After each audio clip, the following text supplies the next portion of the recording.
Yolanda and Sarah. I'm just acknowledging you guys personally since you're just the only folks tuning in right now. But we'll give about one. And let's not forget Ethan, our Facebook viewers who are now watching up on the worldwide internet.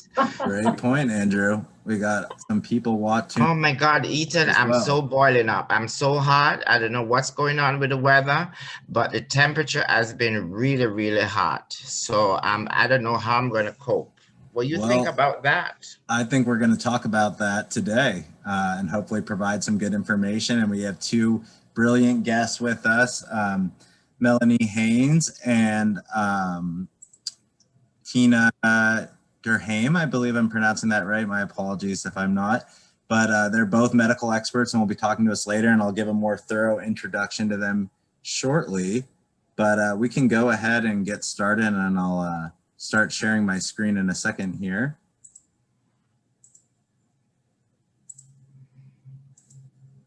All right, is everyone seeing that okay? Yes. Presentation, great. Well, we can go ahead and get moving. So today we're going to be talking about climate impacts in Greater Boston, specifically extreme heat, heat waves, heat island effect. So yeah, we're going to be talking about that, and I'll be presenting today. My name is Ethan McDonough. I use the he series pronouns, and I work for an organization called Communities Responding to Extreme Weather. So we're part of an organization called Better Future Project, who works to build powerful grassroots movements around the climate crisis and advance response towards climate change. And as our department called CREW, or Communities Responding to Extreme Weather, we're really focused on climate adaptation strategies. So what kind of climate impacts are people dealing with right now? How can people be prepared right now, rather than the mitigation or advocacy side of climate change, which is really promoting, things like reducing fossil fuels, having more green energy. We're really focused on the immediate impacts. So we're a young grassroots organization, about 3 years old now, and we aim to build equitable, inclusive neighborhood climate resilience in New England. And now we're starting to focus a little bit more nationwide. But we recognize that climate change impacts us all. And right now there's a lot of people who may have more opportunities or ability to move and avoid climate change more than others. And so we started as an organization that wanted to engage residents in neighborhoods and primarily local leaders and local leaders and institutions in the fight against climate change, and how we can build resilience towards that. And we'll talk about what that term means, resilience. But we'll do a quick refresher on what climate change is. I'm sure everyone is pretty familiar with this now. It's become such a huge talking point, but pretty much climate change is primarily driven by our fuel emissions coming from burning coal, gas, methane, propane, natural gases. And what it does is it gets trapped in the greenhouse effect. So you can imagine it almost like just adding blankets around the world. And as those gases get stuck in our atmosphere, they trap more heat inside. They do.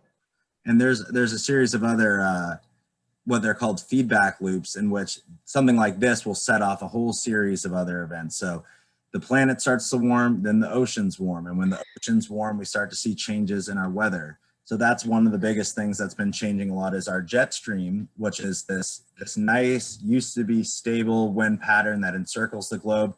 It gives us those 4 seasons that we really like here in New England, and makes it really easy to comprehend what's happening. And as our oceans have warmed and as our global temperature has increased, it's changed the flow of the jet stream and has made it a little more unstable and wavy. And then you have random things. You have a higher increase of things like heat waves and cold snaps. So you have cold air that moves south rapidly, and you'll have warm air that moves north, and it's very unpredictable. And I think we've seen quite a bit of that this summer. And in comparison to last summer, it's getting harder and harder to predict, and seasons are becoming more unstable. And with that comes different types of extreme weather. What we're talking about today is hotter temperatures, heat waves, extreme heat, but it also includes things like more rain, more precipitation. I know we've definitely seen a lot of that this summer as compared to the droughts that we had last year. And then you have things like severe storms and sea level rise, which a lot of people are pretty familiar with. So the kinds of impacts that we can expect to see in the New England area, primarily around heat waves, is an increase in temperature and an increase in the duration of days above 90 degrees, which is, you know, when it would be considered outside the norm in this area and be considered a heat wave. So you can see here that we're going to have an increase in those numbers, and historically Boston has typically seen about 14 days or so of 90+ degree weather. And those 14 days generally aren't consecutive either. They're spread out over a couple months. And just this past summer, we saw 23 days of 90-degree+ weather. So that's a pretty solid increase. And by 2030, the city expects that number to be close to 30. So again, not consecutively, but a whole month of your summer could, you know, be spent in that unbearable and oppressive heat. And just to go back real quick, around 2070, so a little bit forecast into the future, there's some estimates that show that the number could be as high as 68.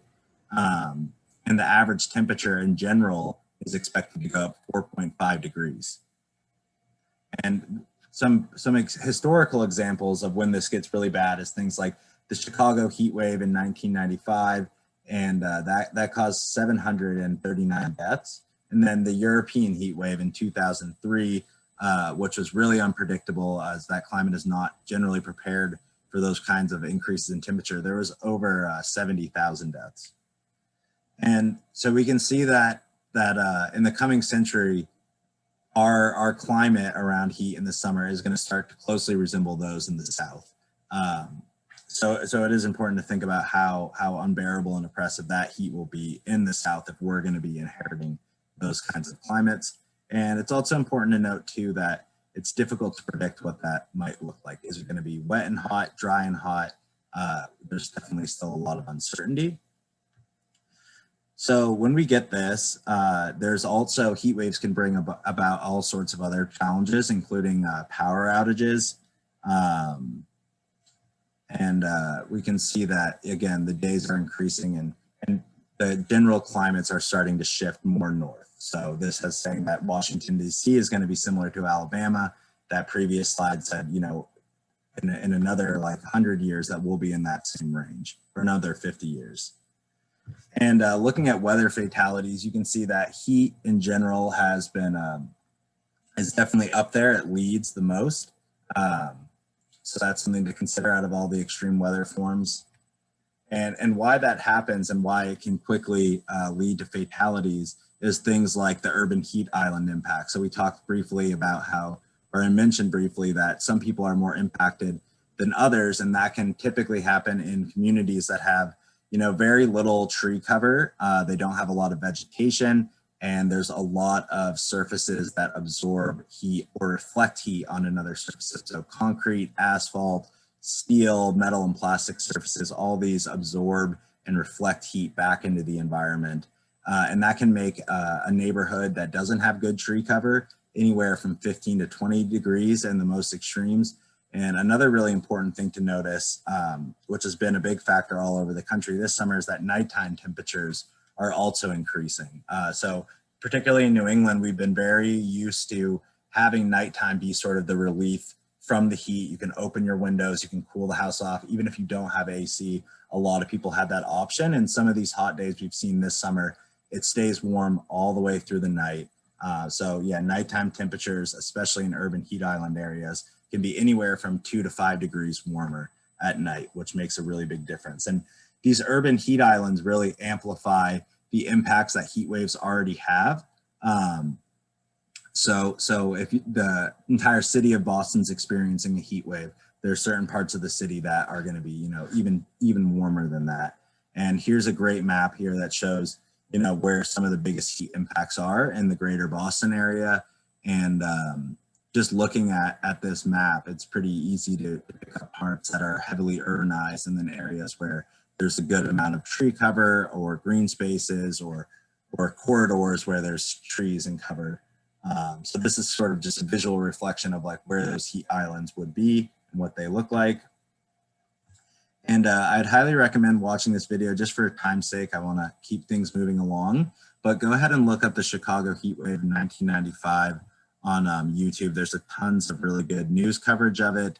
And it was pretty much 5 days straight of 100+ degree weather. People were waking up and the morning temperature at 6 a.m. was 81 degrees. So you can imagine midday was well over 100. And it put a massive strain on emergency medical personnel and was also very tough to anticipate that there was going to be multiple days of that kind of heat rather than just one off day, what we are typically used to. And with that extreme heat, it caused a lot of blackouts. So people couldn't operate their ACs. So this heat wave was actually pretty universal across the whole city. There's a big lack of water. They had to open hydrants. And people who suffered the most, and this is very typical amongst heat waves everywhere, is the elderly, people with pre-existing conditions, particularly heart issues, and people of low income.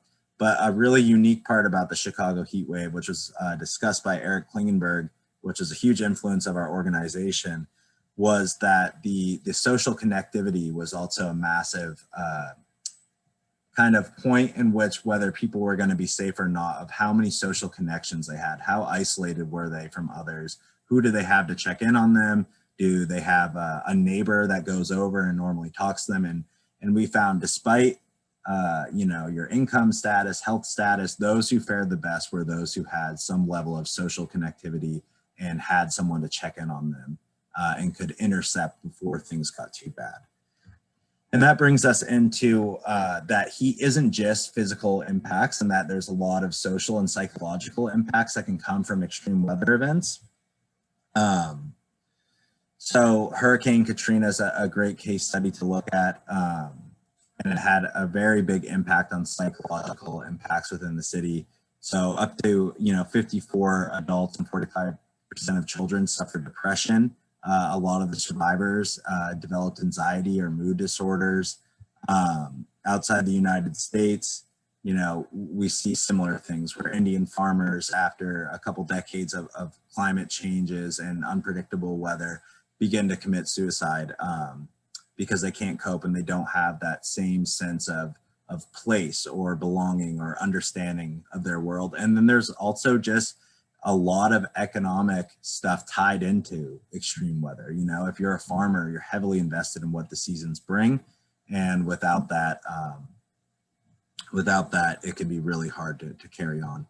And the American Public Health Association has termed this as the crumbling community effect. So after a climate event or disaster, people start to experience a diminished feeling of self. They lose their sense of place, and then there's a whole string of community impacts that come along with that, including domestic abuse and neglect, child abuse, violence, and this is all because of the lack of stability that took place after an extreme weather event. So what does CREW do with all this? This kind of goes into the resiliency factor of things. So resilience being defined as like how quickly a system can adapt and respond to a disturbance.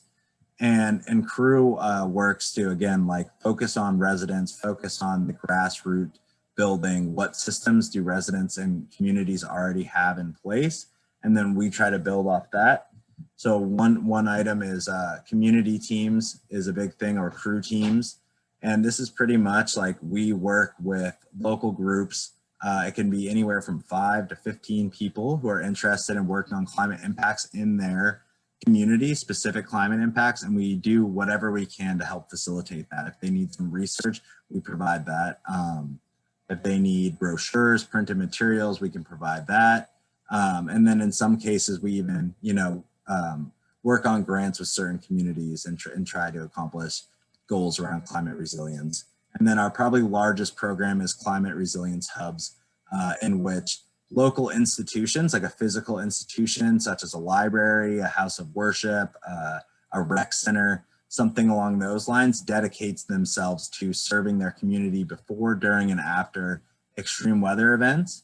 Right now, climate resilience hubs are a pretty low bar. We just ask that they provide information to their community about how to respond to different weather events, and that they host 2 informational events similar to the one we're all participating in right now.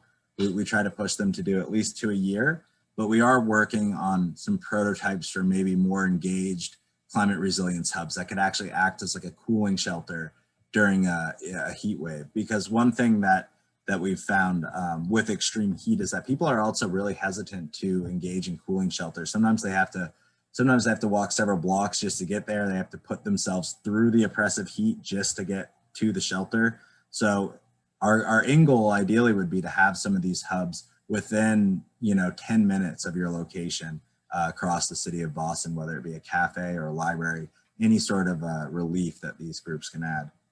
And so, like I said, what does it take? Where it's pretty low bar, you'd be displaying a decal on the window. You'd be, holding those 2 events a year. But the further actions, include holding a public space where people can charge their devices, get internet, get AC, maybe having a medical kit on site. Having a really formal connection to your emergency management can be helpful. If emergency managers can get helped out knowing that large amounts of groups of people are going to the library to seek refuge and that they can reach people at the library. And then other things like include, providing water, food, electricity, etc. And then finally, like what we can do on a personal level is, making a plan is probably the most important starting place. So you want to make a plan, have really redundant plans that you go over multiple times, and you have a lot of contingency plans attached to that. And it's important to share all that with loved ones, neighbors, whoever, you hold most dear, and also, consider expanding that circle as well, because when these things hit, it really is important that we're all in it together, particularly around heat, with checking in on your neighbors, checking in on fellow residents. So making a plan is a great place to start, and there's tons of good information. You could go to FEMA, you could go to your local emergency management. Most people have information about that. And when you're making your plan and you're thinking about all this and thinking about what's going on in your community, how is your community impacted by heat, it's important to take into consideration the different demographics that experience heat disproportionately. So you have elderly folks, infants, younger children, and then again, like I mentioned, people with chronic health conditions, especially anything related to the heart, people with disabilities, unhoused people, low income, immigrants, and then people who experience more strenuous activities, such as athletes, obese people, and people who are suffering from substance abuse or different physical addictions. But it's also really just important to highlight this lower part of the group here. I'm sure our guests will talk more about some of the people who are vulnerable when it comes to physical stuff, but it's important to recognize the social vulnerabilities that exist as well. Lack of access to resources, internet, utility services. It can cost a lot to run an AC and to even purchase an AC. So with that being said, there's a couple things that you can do personally to prepare for heat.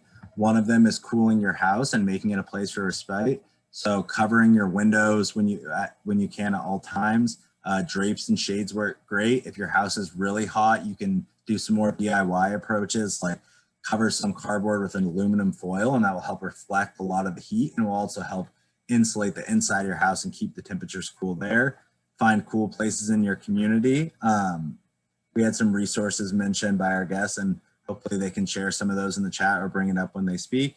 Don't leave children, animals, pets alone. Avoid strenuous activity, avoid exercise. Just because it's beautiful out, don't go for a run. Wear loose, lightweight clothing, particularly light colored as well, nothing that's going to absorb heat. And then again, check in with your neighbors. That's super important and can literally make the difference between life or death in a heat wave. And some other things to do: drink plenty of water. Make sure you talk to your doctor before drinking, an excessive amount of water. There's certain conditions as listed here, that can make a difference with that. Avoid things like caffeine or alcohol. That's just going to make you more dehydrated. And protecting your face from the actual sun rays too can make a really big difference, preventing actual sunburn. And then at night, having breathable sheets. And then again, this is just kind of extra on there, but avoid those strenuous activities. So I went a little over time, but to introduce our guests, we have Dr. Melanie Haynes here, who is an endocrinologist at the Massachusetts General Hospital, where she sees patients with a number of different hormone issues. She also does research looking into the effects of hormones and muscles on diabetes risk. And as a kid, her favorite book was 50 Simple Things Kids Can Do to Save the Earth. And in her free time, she enjoys trail running, hiking, and going to the White Mountains, which is a great place to escape the heat if you have that ability. And our other guest is Tina Durham, Dr. Tina Durham, who's a pediatric neurosurgeon and is also part of the Center of Environmental Health. And Tina, if you want to add any extra things, you're more than welcome to. I know Melanie had all that fun stuff included in there, so you can definitely do that. But I will turn it over to you all. Great. Thank you so much, Ethan, for the introduction and for your really excellent presentation. I mean, I think you hit most everything spot on. So I think Dr. Duhame and I are really just going to be driving some of your points home. So I was just going to start for a minute to emphasize that extreme heat is a risk to both our physical and our mental health. In terms of our physical health, extreme heat puts us at risk for dehydration, heat exhaustion, and heat stroke, which we'll come back to and talk a little bit more about at the end. Hot days are also associated with a number of other medical conditions that you wouldn't necessarily think were heat related, such as an increased risk of kidney problems, preterm birth in women who are pregnant, or skin infections. And as Ethan mentioned, heat also has important effects on our cognition, and studies have shown that heat waves and hot days are associated with an increased number of emergency room visits for mental health conditions, as well as higher risk of occupational injuries and lower school performance in kids. As Ethan mentioned, who's at highest risk for heat-related illness? Well, so everyone is at risk, but those highest risk people include those who work outdoors and can't go inside on a hot day, the elderly, as well as kids under the age of 2, because they're not able to regulate their body temperature as well. Women who are pregnant, certain conditions such as diabetes, especially if diabetes isn't well controlled, because it puts you at higher risk for dehydration, and as well as certain heart conditions, especially if you're on a medication for your heart that might increase the risk of dehydration. And this risk is real. Just recently in the Pacific Northwest, 200 people died during the heat wave there earlier this summer. So it's certainly real, and it's here. So I'm going to pass it off to Dr. Duhame to talk a little bit more about what to do to prevent heat-related illness. Thanks, Melanie. I'm not an expert in heat-related illness. I'll say that right up front. I operate on children's brains and spines, so this is not exactly my area, but any of us who live in a city like the greater Boston area know that it gets hot in the city. And what can you do if you're not a vulnerable person but need to be outside, or if your loved ones are in those groups where they may not have air conditioning in their home, they may not be able to get out as easily? How can you help them? Because when the temperature gets, believe it or not, it's above about 86, where people start having heat-related illnesses, and the admissions to the emergency department start going up. So you don't have to get into the mid-90s. It's actually a lower temperature where people can start having problems. So the first piece of advice, just like Ethan and others in crew have said, is if you can, get cool. If you can get cooler in your own home, that works fine. If you have air conditioning, turn it on. If you can take a cool shower or a cool bath, if you're really hot, just cooling down will help protect you for a period of time, but you can't have one cooling spell protect you if it goes on for days. As Ethan said, sometimes these days stretch together. If you don't have air conditioning and you have a fan can help to some extent, but not to the same degree. It will move the air around and help your natural cooling, but if you are really stressed from being hot, you need to get into a cooler place. So where can you go? Boston, the city of Boston, and some of the surrounding cities have cooling centers that are designated, and you can go online. There are a couple of resources in the chat for those who can access that.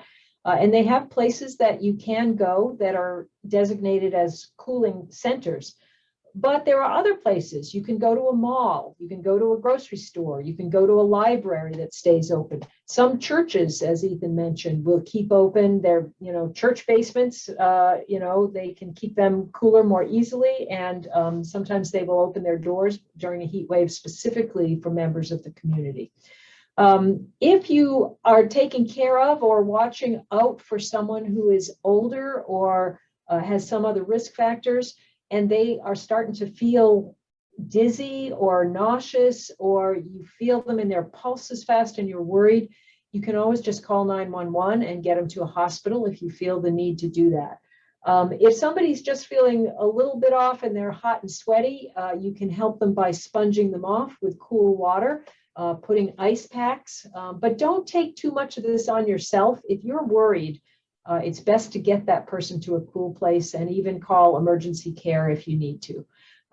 But to prevent it from getting to that stage, you want to help your friends and family get into a cool environment during one of these prolonged heat stretches. That will really help.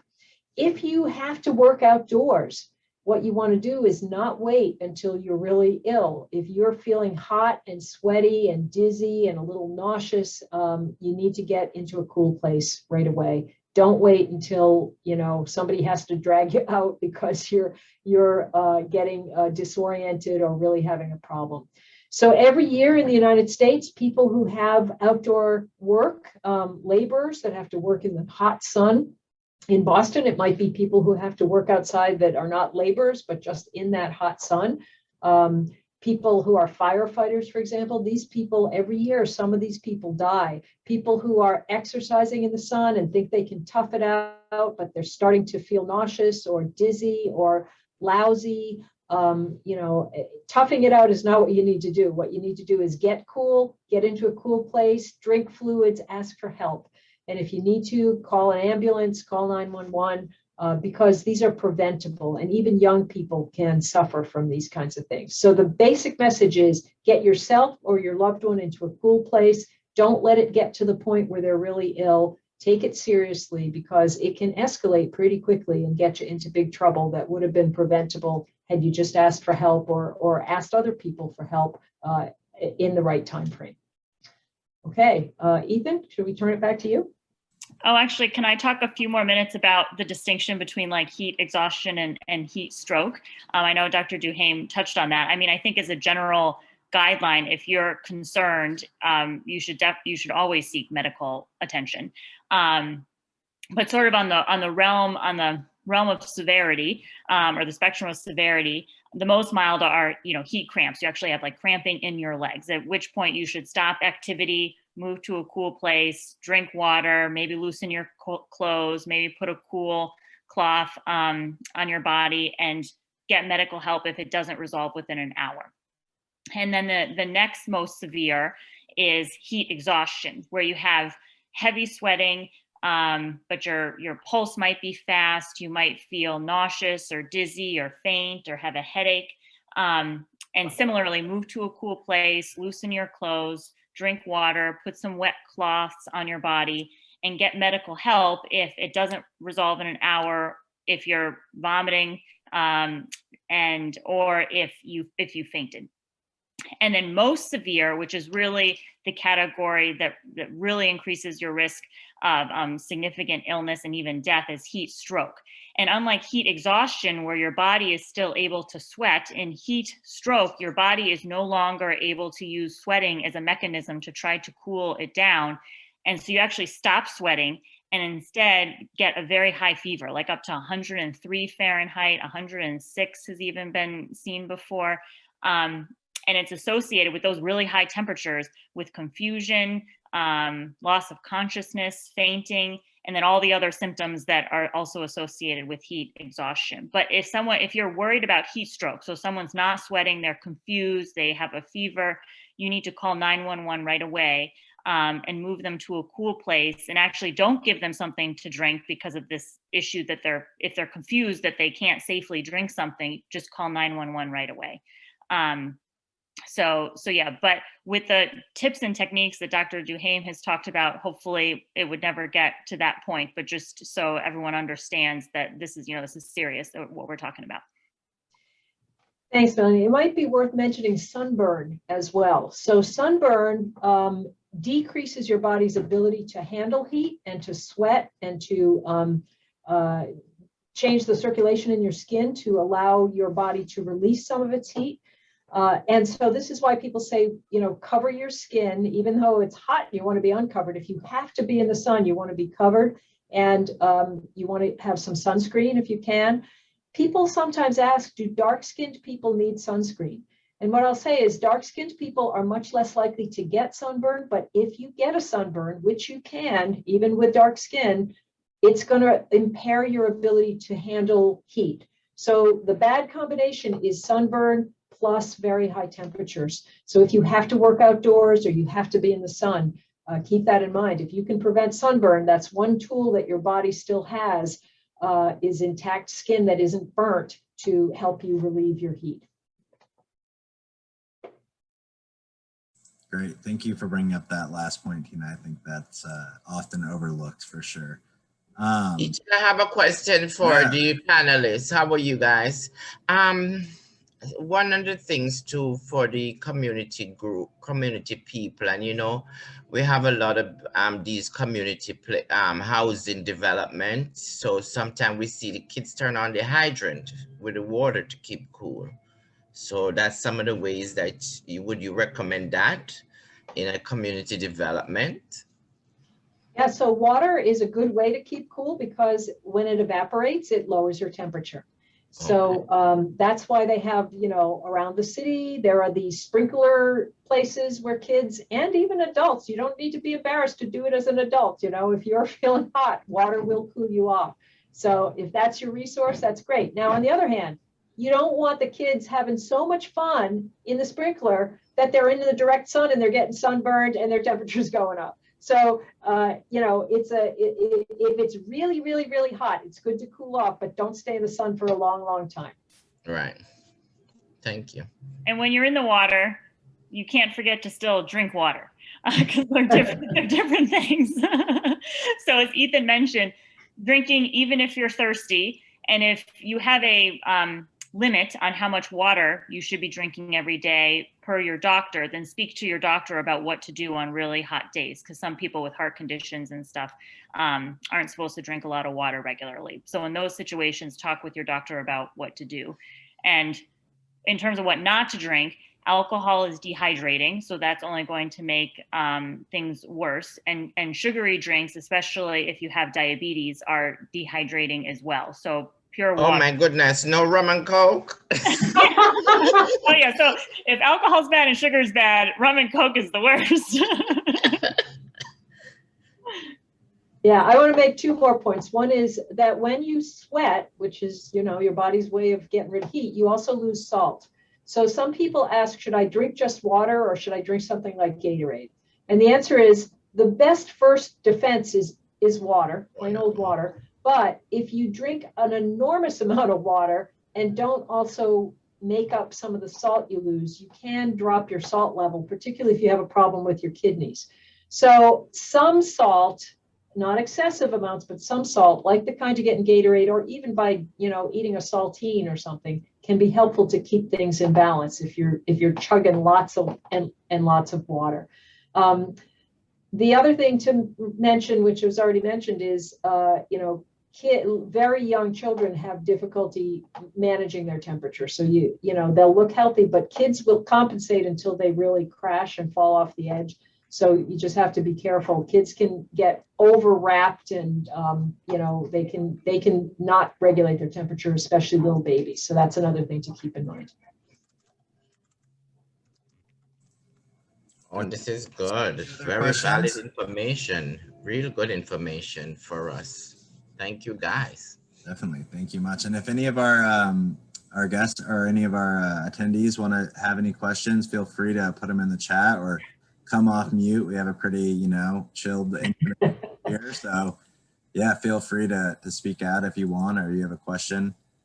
I definitely have a question about, and it might kind of be a can of worms, but like, what does this mean, like long-term? Like, are there any public health or medical concerns that come right to you guys' minds when you think about, like, you know, now we are going to have 30 plus days of 95-degree weather. It's not just that random weekend heat wave, and now it's becoming a normal thing. And I guess, are there any like major public health concerns that you think about when thinking about Boston dealing with this kind of at a long-term rate rather than being the freak, heat wave?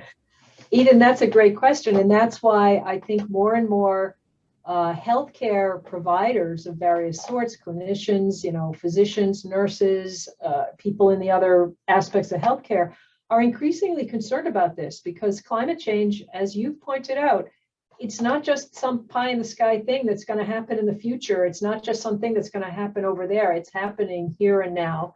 And it affects people in these urban heat islands, people with, that don't have air conditioning. It affects those people first and hardest.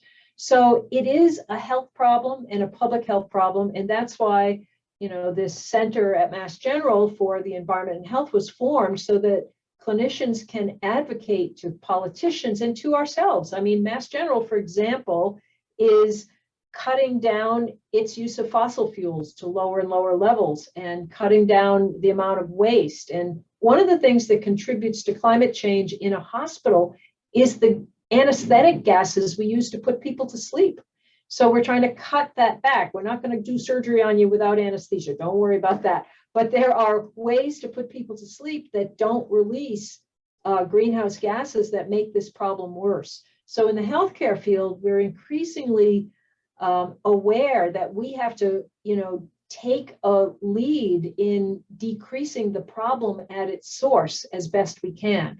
For example, one of the big ways that we contribute to climate change is people drive into the hospital from all over the place, and those vehicles are contributing. Is there ways that we can do remote visits or electronic visits that will allow us to care for people without having to have them drive into the hospital and make the air pollution in the greater Boston area worse because of all that commuting? There are incentives for people who work at the hospital to take public transportation to the hospital. We're, working with community organizations and advocacy groups to say, let's advocate for this Boston climate initiative. Let's sign on board with that, where the city of Boston is lowering its emissions year by year to hit some really pretty aggressive targets. So we're trying in the healthcare field to help at the root causes of what's driving all of this, to advocate nationally and internationally, because this is affecting people not in the future, but now. So we're trying to clean up our own act, walk the walk, and also get involved in the kinds of things that CREW is involved in, which is how do we help people today that are having to bear the brunt of these changes. Thank you for that.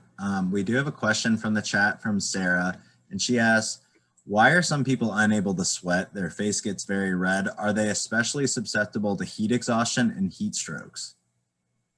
Yeah, so that's a great question. So, sweating is certainly on a spectrum. My husband always says that that I sweat way less than him. But there are also people who have medical problems, whether that they're born with or diseases that they develop as they age, or on certain medications that result in them sweating less, or there's actually people who don't sweat at all. So certain like skin conditions, nervous system conditions, medications can reduce your ability to sweat. And that is dangerous because sweating is how we cool our body off. So if you or a family or a friend is concerned about that, then definitely speak with your doctor about it, to understand the cause, and then also understand, because you are at higher risk for heat exhaustion, heat stroke if you're not able to sweat. I think it's worth also adding, for Sarah, that when your heat related body changes get to a high enough level, you'll stop being able to sweat. So that's what Dr. Haynes was saying earlier. When you get really hot, your body shuts down its ability because it stops working for your ability to sweat. And those people are, they feel hot to the touch, but they feel relatively dry, as opposed to, you've been outside and you've been exercising and you're pouring sweat. So when your temperature gets high enough, you will stop sweating. And that's why it's a snowball effect and gets much worse. So I think, as Dr. Haynes said, some people sweat less than others. They just don't have that capacity as well, for a variety of reasons, as she mentioned. And then everybody, when you get hot enough, you stop being able to sweat. And that's why you get in real trouble. Does anyone else have any questions? I think on that sweating one too, is there a chance, because that was for the highest risk thing, like for heat strokes, correct? That you would stop sweating. Is there a chance that someone could start getting the onset of a heat stroke and maybe be unaware of it, that it's beginning to happen? Or is there are you going to really feel it and you're going to know you're experiencing that? Right. Well, I think a great question. So one of the, problems is if you've actually progressed to heat stroke, you may be confused. You may not be aware of what's going on. So if you were, historically someone, as Dr. Duhame mentioned, who's, I got to work outside. I can't call out of work today. Like I got to push. Like I can't even stop to get a drink of water. And you're sort of pushing yourself and not really registering that your body's not feeling right. And you get to the point of heat stroke and then you get confused and then you don't even know what's happened. So this is why it's so important to take the preventative steps to prevent even heat exhaustion, because you do have to move from heat exhaustion to get to heat stroke. But that can be a rapid progression depending on your situation and the temperature outside and your underlying medical conditions. Can I make one other point about caffeine? So many of us start our day with a cup of coffee or a little bit of tea or something like that. And one point to be made is if you're used to having a cup or two of coffee every morning and it's going to be hot, but you think you can keep cool, if you skip coffee that morning, you may get a headache just from skipping the coffee. So I don't want people to be confused between a caffeine withdrawal headache, which if you're used to coffee and you skip it, you get a headache. So let's say, it's going to be a hot day and you say, they told me on that thing I wasn't supposed to drink coffee, and you skip your coffee and it's 10 o'clock and you start having this wicked headache.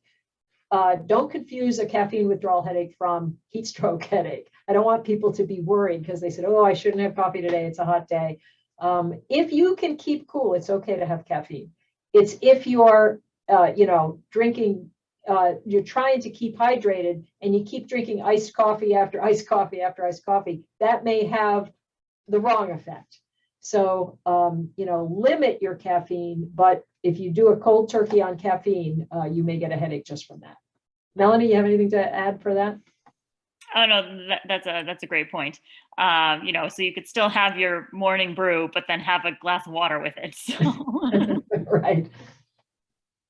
No, that's a great point. I think it's good to drive home the fact too that iced coffee, if I'm hearing this right, isn't going to make the difference, right? Like just because it's on ice, it's the caffeine that is still making you dehydrated. Is that right? That's right. So you don't want to hydrate all day long when it's a heat wave with iced coffee. It's okay to have your morning coffee, but make sure you have plenty of other things that don't have caffeine in them, because the effect of the caffeine will be kind of self-defeating if it's not helping you to stay hydrated. Great, thank you for that. And we just have probably 2 or so minutes left of the Q&A portion. If any attendees have any questions, definitely feel free to put them in the chat as well. You don't have to come off mute or anything, whatever you feel comfortable with. And we'll just give some space for that. Yeah, I have a quick question. This one was asked actually in the first extreme heat prep event that we had this summer, and I thought it was an interesting question. Someone asked, is heat-induced asthma a thing? So I was just wondering if you guys could talk a little bit about that. That's a great question. So disclaimer, I'm not a lung doctor, so I don't treat asthma, but we do know that lung problems are exacerbated or made worse by heat. So specifically, one of the mechanisms one of the ways in which that can happen is that in hot temperatures, there's more what they call, this is not a technical term, this is my term, baking of like vehicle or car exhaust. So that's increasing air pollution and, particles in the air. And in someone who doesn't have asthma, that can irritate your eyes, ears, nose, and throat. But in someone with asthma, that can cause an asthma exacerbation. So, rising temperatures are associated with more air pollution, and air pollution can cause asthma exacerbations. So that's definitely a real phenomenon. So making sure, if you're someone who has asthma, that you've talked with your doctor about how to treat an exacerbation is important. Did everybody smell the smoke this week with the smoky haze? Wasn't that amazing that came all the way from the other side of the country? Yeah, was kind of Monday? I feel like I left or Tuesday. I left my office one day and I was like, is there something on my glasses? Like it was quite impressive. Yep. And it's scary because that's air pollution and heat together, just as you just said. It's a bad combination. And there were all kinds of, bad air quality warnings. And I was shocked that you could see it and you could smell it. Yet the fires are thousands of miles away. It just shows you how interconnected we are all over the world, with things that happen in one place and affect another. And I think with that stuff too, was brought up by Melanie real quick, is like something that I'm aware of is, as she pointed out, the connection between climate change or the exacerbating impacts of heat and different types of pollutants and particles. That's definitely a really big thing. So I know people who are working out all day on those smoky days, and they could honestly feel it in their lungs. They could feel that they had been breathing in poor quality air.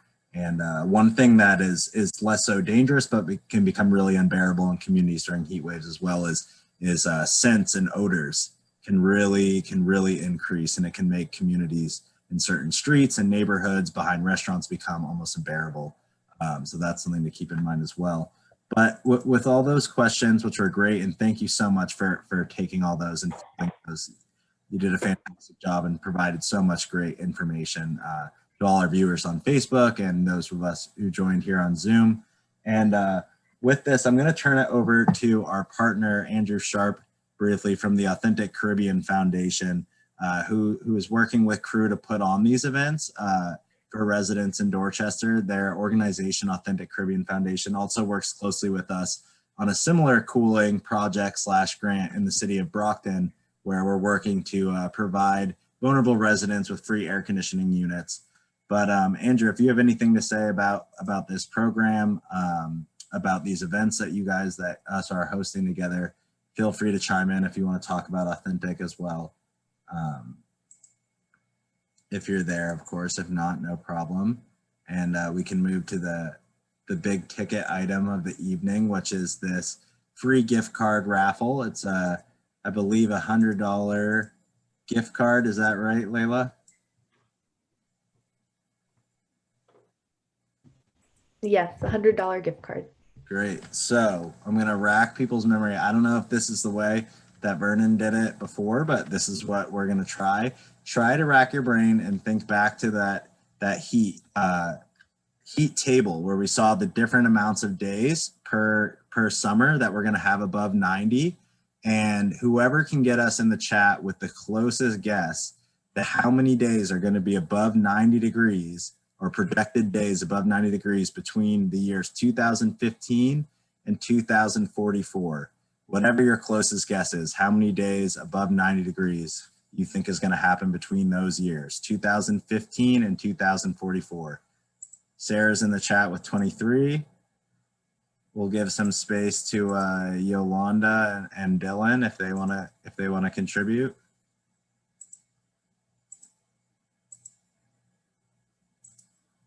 I don't know, Sarah, you might be taking it home.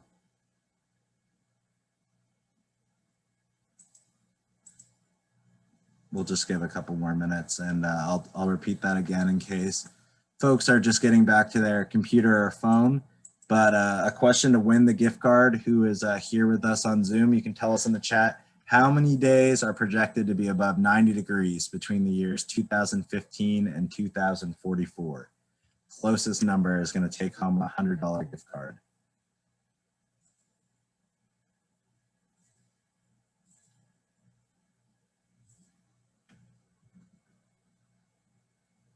I don't want to jump the gun or pull the rug under our other participants, but Sarah, I think it's safe to say that, we got another guess in here. I'm going to give one more. Of course, right when I say that. We're going to give like one more minute to Yolanda, and I'll repeat the message again and in case she wants to get in on this. But the question for a $100 gift card is, who can tell us in the chat, so our participants, how many days above 90 degrees are projected for the Boston area between 2015 and 2044?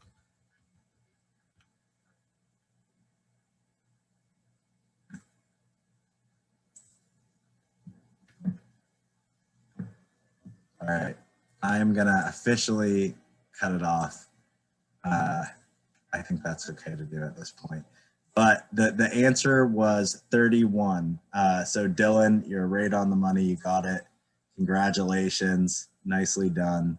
And you can go ahead, and the person to reach out to about that is going to be my supervisor, Reverend Vernon K. Walker. You can reach him at vernon@climatecrew.org.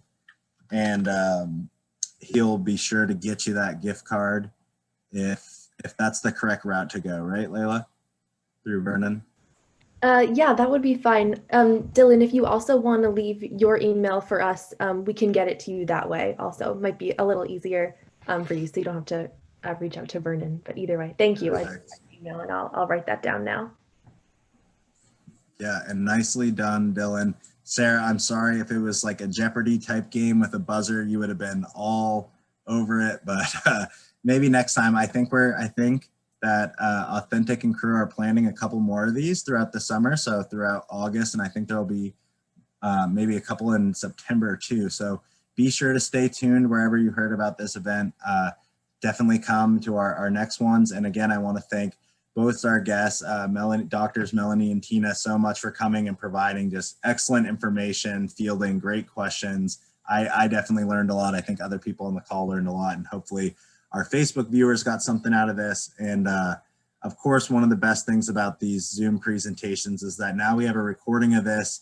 You know, we can hopefully get it out. We have a link tree that we're using to keep some of our heat related videos and brochures and information. So it'll definitely be uploaded there on YouTube, and we'll follow up with our attendees via email, so you can get the slides and you can get a copy of the recording. And yeah, thank you just all so much for coming, and a great event. Really appreciate it. Thanks so much. Thanks, Ethan and Layla and Andrew. Take care. Yeah, have a good night, everyone.